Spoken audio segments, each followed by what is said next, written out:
Bye! Welcome back to my channel, guys. Today I am going to be working on the halter top that you guys obviously clicked on in the thumbnail. So this pattern's really cute.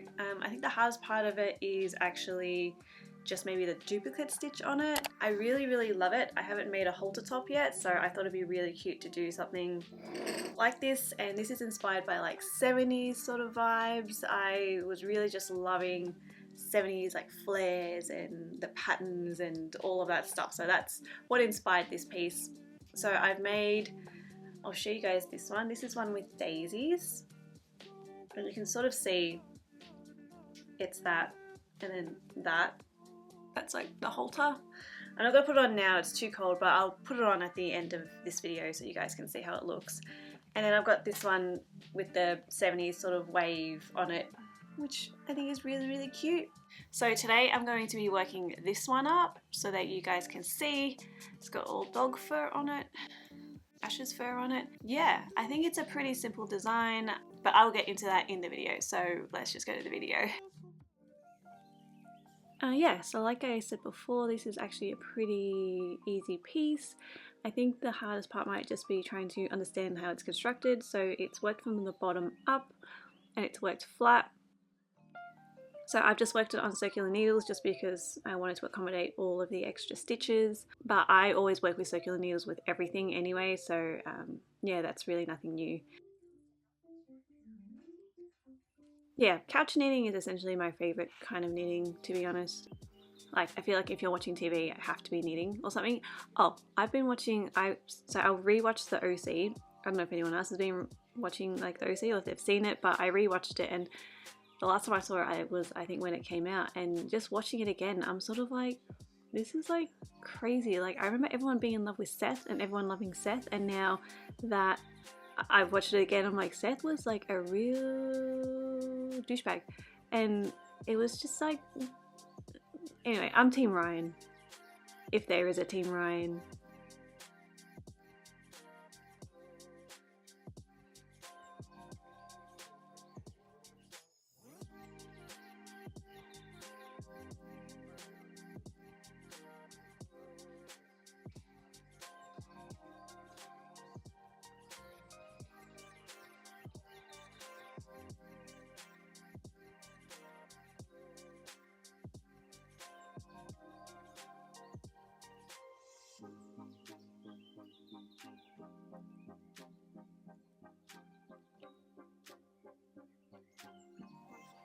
Oh yeah, so this is also worked with like a cotton yarn. I just use We Are Knitters cotton in the colour Natural and Deep Blue, and then for the daisy one that you guys saw at the beginning, I worked that up in Natural and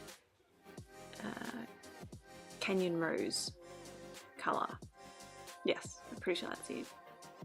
And with this piece as well, you can, I don't know why I'm just cupping myself there. I'm just groping myself. So usually I like to try on my pieces. I like to sort of make my pieces where you can try them on and measure as you go. This is no exception. And yeah, I kind of wanted like a cropped sort of style. You can obviously go longer, that won't affect the overall end other than the length. But I wanted mine to have like a sort of cropped effect so that I could wear it with like high-waisted sort of stuff, because I thought that'd be cute. So I don't actually love placing my stitches on scrap yarn. I actually prefer a stitch holder, which I'll show you guys like in a bit. I'm not a big fan of scrap yarn, but it is so like easy to put on. I really don't know why. I feel like maybe it's like flimsy and stuff, but it's so convenient as well. Plus I just like, I have all this scrap yarn I just keep around that I'm like, oh, I'll use it for like putting stitches on hold, but then it really bugs me. And then I keep my stitches on a cable sometimes. I really shouldn't keep my stitches on the cable because then I think I've lost my cables. And I just found one the other day, which I thought I lost, which was like, eh.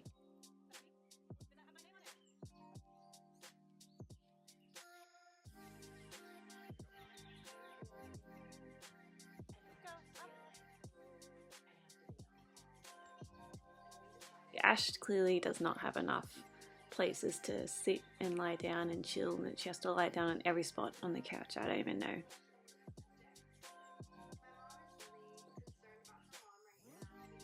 This is my very, very lazy try on here. I just didn't even want to like get off the couch. I think I was feeling really sick when I was making this, so I just like could not be bothered. I was just not in the mood. But that's me trying it on to see how I want my strap. This is obviously customizable. I think for these pieces I made the strap pretty like short so that it sat a bit higher, but you can make it longer as well if you want your piece to sit a bit lower, because I think there's like a lot of coverage on the fronts, the cuffs. I don't know.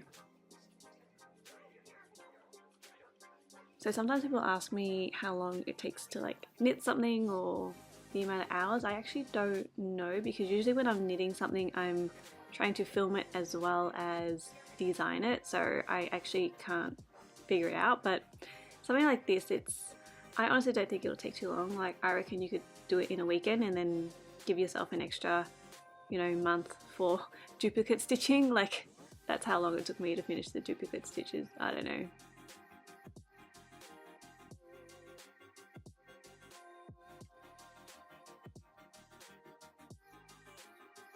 So that's just me picking up for the button band. I think that's pretty straightforward. You just pick up along the edges there.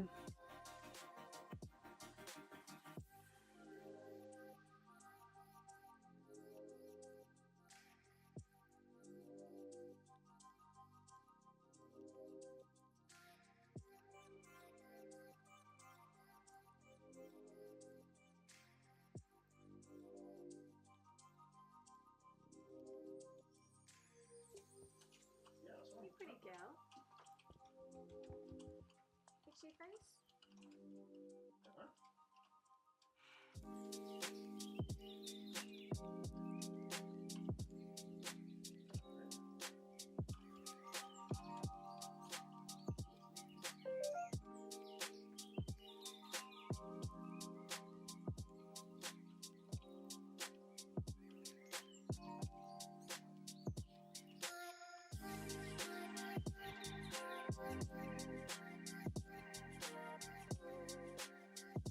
So here I'm trying to do the tubular bind off.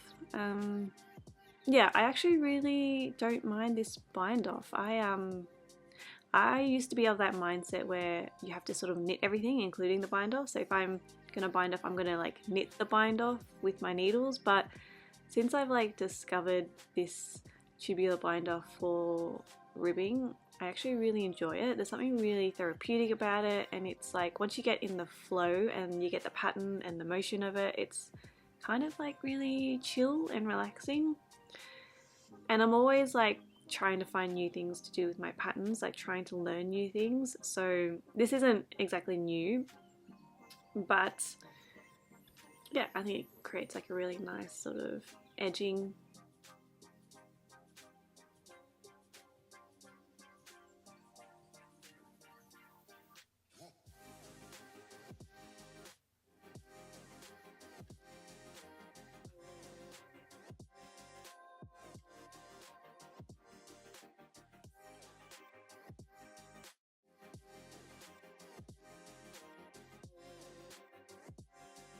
And also this pattern has like an optional collar, so if you want to make the collar you just leave stitches on hold like I've done there, and then you bind off just your like button band fronts, and then this is the back part of the piece where you also pick up and then you work your ribbing.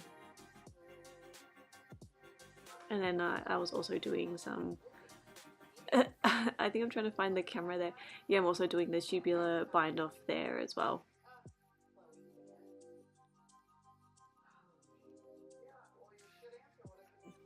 So yeah, here I'm doing the duplicate stitch, and you can see there I haven't done like the best job ever. It's all to do with like your tension, I think, is the key. You want to make sure you're not pulling too tightly, and also you want to make sure you sort of unravel your yarn once in a while. And by that I mean like, yeah, sometimes your thread can start twirling around itself. You just sort of like let it hang and let it unravel. I don't know if that made sense.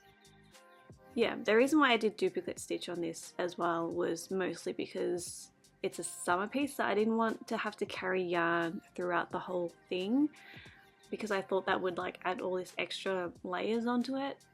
And the duplicate stitch does take a while. I personally don't mind it. I think it's kind of like relaxing. I don't know, it's like a nice chill thing to do. It's something you can just pick up and do. And it reminds me a lot of cross stitch. I don't know if anyone's done cross stitch before, but that's kind of what it makes me think of.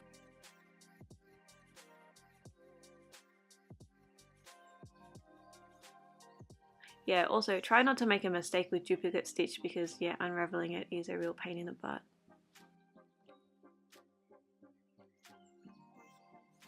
But yeah, anyway, thank you guys again for watching. I hope you guys enjoyed this and seeing my process of making this up. And I will see you guys in another video. Bye!